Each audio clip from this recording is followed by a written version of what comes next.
ಆ ಕಾಲ ಹೋಗಿದೆ. ಕೆ.ವಿ. ಶಿವಾರೆಡ್ಡಿ ಅಂತವರು ಇನ್ನೂ ಬಹಳ ಜನ ಇದ್ದಾರೆ, ಈಚೆಗೆ ಬರ್ತಾರೆ. ಕಷ್ಟ ಆಗ್ತದೆ. ತಾವು ಹೇಳಿದ್ರಿ ನಿನ್ನೆ ಇದು ಟ್ರೈಲರ್ ಪಿಕ್ಚರ್ ಬಾಕಿ ಇದೆ ಅಂತ. ನಿಜವಾಗ್ಲೂ ಈಗ ಕೆ.ವಿ. ಶಿವಾರೆಡ್ಡಿ ಅವರು ತೋರಿಸಿರೋದು ಟ್ರೈಲರ್ ಮಾತ್ರ.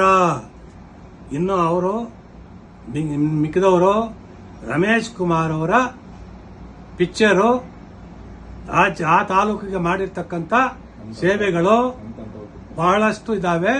ದೊಡ್ಡ ಪಿಕ್ಚರ್ಗಳು ಇನ್ನು ಬಹಳಷ್ಟು ಈಚೆಗೆ ಬರ್ತವೆ. ಎಲ್ಲರೂ ಕಾದಿದ್ದಾರೆ, ಅದಕ್ಕೋಸ್ಕರ ತೋರಿಸೋರು ರೆಡಿಯಾಗಿದ್ದಾರೆ. ನಿನ್ನೆ ದಿವಸ ನಮ್ಮ ಶ್ರೀನಿವಾಸಪುರ ಕ್ಷೇತ್ರದ ಮಾಜಿ ಶಾಸಕರಾದ ಮಾನ್ಯ ರಮೇಶ್ ಕುಮಾರ್ ಅವರು ಮಾಧ್ಯಮಗಳೊಂದಿಗೆ ಮಾತನಾಡುತ್ತಾ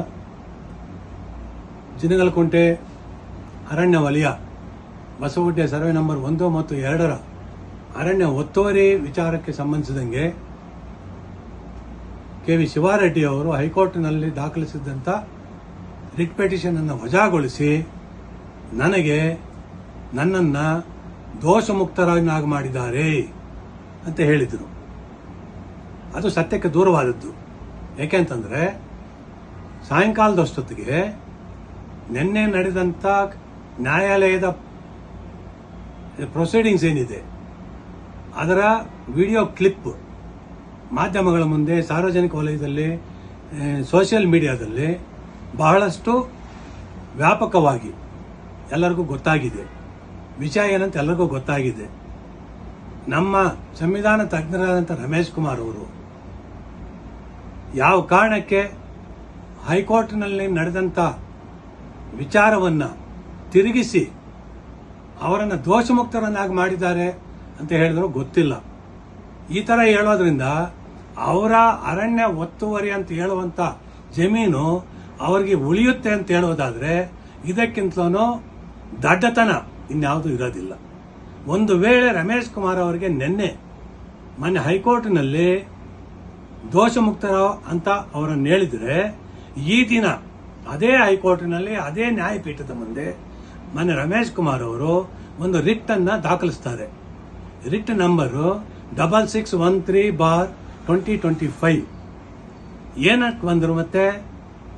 ನಾಳೆ ದಿವಸ ಅರಣ್ಯ ಸಂರಕ್ಷಣಾಧಿಕಾರಿ ಬೆಂಗಳೂರು ಅವರ ಕೋರ್ಟಿನಲ್ಲಿ ಜಂಟಿ ಸರ್ವೆ ನಂತರ ಮೊನ್ನೆ ಹೈಕೋರ್ಟಿನ ನಿರ್ದೇಶನದಂತೆ ಜಂಟಿ ಸರ್ವೆ ಏನು ನಡೆದಿತ್ತು ಅದರ ನಂತರ 64A ಪ್ರೊಸೀಡಿಂಗ್ಸ್ ಏನು ಅರಣ್ಯ ಇಲಾಖೆಯವರು ಹೈಕೋರ್ಟಿನ ನಿರ್ದೇಶನದಂತೆ ಶುರು ಮಾಡಿದರೆ ಅದಕ್ಕೆ ತಡೆ ತಕೊಳ್ಳಕ್ಕೆ ಮತ್ತೆ ಆ ಒಂದು ನೋಟಿಸ್ ಅನ್ನ ರದ್ದುಗೊಳಿಸಬೇಕು ಅಂತ ಬಂದಿದ್ದಾರೆ. ನಿನ್ನೆ ಕೋರ್ಟಲ್ಲಿ ಅವ್ರನ್ನ ದೋಷಮುಕ್ತರಂತಾಗಿ ಮಾಡಿದ್ರೆ ಅದನ್ನೇ ತಕೊಂಡೋಗಿ ಕನ್ಸರ್ವೇಟರ್ ಕೋರ್ಟಲ್ಲಿ ಕೊಟ್ಟು ನನ್ನನ್ನು ದೋಷಮುಕ್ತರಂತಾಗಿ ಮಾಡಿದ್ದಾರೆ ಅಂತ ಹೇಳ್ಬೋದಿತ್ತಲ್ಲ. ಅಷ್ಟು ಗೊತ್ತಾಗೋದಿಲ್ಲ ರಮೇಶ್ ಕುಮಾರ್ ಅವ್ರಿಗೆ. ಅಷ್ಟೆಲ್ಲ ಆಗಿದ್ರೆ ಮತ್ತೆ ಇವತ್ತು ಯಾಕೆ ಬಂದ್ರಪ್ಪ? ಅಂದ್ರೆ ನನ್ನನ್ನು ದೋಷಮುಕ್ತರಂತಾಗಿ ಮಾಡಿದ್ದಾರೆ ಅಂತ ಜನರ ಮುಂದೆ ಸುಳ್ಳು ಹೇಳ್ಕೊಂಡು ಜನರನ್ನು ಅವತ್ತಿಂದ ದಿಕ್ಕು ತಪ್ಪಿಸ್ದಂಗೆ ಇನ್ನು ಎಷ್ಟು ದಿವಸ ದಿಕ್ಕು ತಪ್ಪಿಸಕ್ಕಾಗ್ತದೆ? ಇದು ಸಾಧ್ಯ ಆಗ್ತದಾ? ಇದಿನ್ನು ಸಾಧ್ಯ ಆಗೋದಿಲ್ಲ. ಒಂದು. ಎರಡನೇದು, ಇವತ್ತು ಜಂಟಿ ಸರ್ವೆ ಕಾರ್ಯ ಮಾನ್ಯ ಹೈಕೋರ್ಟ್ ನಿರ್ದೇಶನದಂತೆ ಜಿಲ್ಲಾಡಳಿತ ಕಾನೂನು ರೀತಿಯ ನಡೆಸಿದೆ. ಅರಣ್ಯ ಜಮೀನುಗಳ ಗಡಿಯನ್ನು ಗುರುತಿಸಿದೆ. ರಮೇಶ್ ಕುಮಾರ್ ಅವರು ನನ್ನದು ನಾನು ಖರೀದಿಸಿರ್ತಕ್ಕಂಥ ಜಮೀನು ಅಂತ ಏನ್ ಹೇಳ್ತಾರೆ, ಅದು 60 ಎಕರೆ 23 ಗುಂಟೆ ಅರಣ್ಯ ಗಡಿ ಒಳಗಡೆ ಇದೆ. ಇದು ಅರಣ್ಯ ಒತ್ತುವರಿನಾ ಅಥವಾ ಇಲ್ವಾ ಅನ್ನೋದು ರಮೇಶ್ ಕುಮಾರ್ ಹೇಳಬೇಕು. ಅದು ಬಿಟ್ಟು ಏನು ಕೊಂಕಣ ಸುತ್ತಿ ದೇಶ ಮೆರೆದ ಅಂತ ಏನಕ್ಕಿದೆಲ್ಲ ಇದೆಷ್ಟು ದಿವಸ ನಡೀತದೆ? ಇದು ಸಾಧ್ಯ ಆಗೋದಿಲ್ಲ. ಆಮೇಲೆ ಚೌಡೇಶ್ವರಮ್ಮನ ದೇವಸ್ಥಾನದ ಹತ್ರ ಕೂತ್ಕೊಂಡು ಚೌಡೇಶ್ವರಮ್ಮನ ಆಣೆಗೂ ನನ್ನ ಜಮೀನು ನಾನು ಅರಣ್ಯ ಒತ್ತುವರಿ ಮಾಡಿಲ್ಲ ಅಂತ ಹೇಳೋದಾದ್ರೆ, ಅರಣ್ಯ ಗಡಿ ಒಳಗಡೆ ಇರ್ತಕ್ಕಂಥ ಜಮೀನು, ಅರಣ್ಯ ಜಮೀನುಗಳ ಗಡಿಯನ್ನು ಗುರುತಿಸಾದ್ಮೇಲೆ ಅದರೊಳಗಡೆ ಇರ್ತಕ್ಕಂಥ ಜಮೀನು ರಮೇಶ್ ಕುಮಾರ್ ಅವರು ನನ್ನದು ಅಂತ ಹೇಳೋದಾದ್ರೆ, ಇಲ್ಲ ಇವರು ಅರಣ್ಯಕ್ಕೆ ಅಧಿಪತಿ ಆಗಿರಬೇಕು, ಇಲ್ಲ ಒತ್ತುವರಿ ಆಗಬೇಕು. ಚೌಡೇಶ್ವರಮ್ಮನ ಆಣೆಗೂ ಒತ್ತುವರಿ ಅಲ್ಲ ಅಂತಂದ್ರೆ ಇನ್ನು ಇದು ಯಾವ್ದಿದು? ಅರಣ್ಯ ಇವ್ರದ್ದು ಸ್ವಂತನಾ? ಸರಿಯಪ್ಪ, ನೀನು ಒತ್ತುವರಿ ಮಾಡಿಲ್ಲ, ನಿನ್ನ ತಾಲೂಕಲ್ಲಿ ನೀವು 2021 ಏಪ್ರಿಲ್ ಅಲ್ಲಿ 3180 ಎಕರೆ ರೈತರ ಜಮೀನುಗಳನ್ನ ಅರಣ್ಯ ಇಲಾಖೆಗೆ ಇಂಡೀಕರಣ ಆಗ್ತಲ್ಲ, ನೀವು ಶಾಸಕರಾಗಿದ್ದಾಗ ಅದು ಒತ್ತುವರಿ. ಹಂಗಾದ್ರೆ ನಿಮ್ಮದು ಮಾತ್ರ ಒತ್ತುವರಿ ಅಲ್ಲ, ಅವ್ರದ್ದೆಲ್ಲ ಒತ್ತುವರಿನಾ?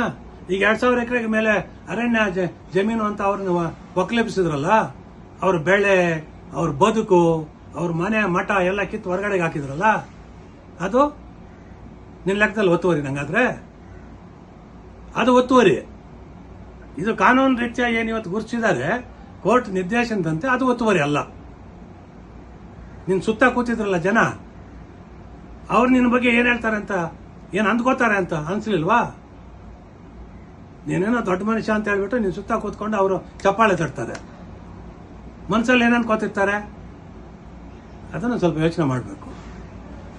ಇದು ಎಷ್ಟು ದಿವಸ ಅಂತ ನಡೀತದೆ? 100 ಸುಳ್ಳು ಹೇಳಿ ಒಂದೊಂದು ಸತ್ಯ ಅಂತ ನಿರೂಪಿಸ್ಲಿಕ್ಕಾಗ್ತದ?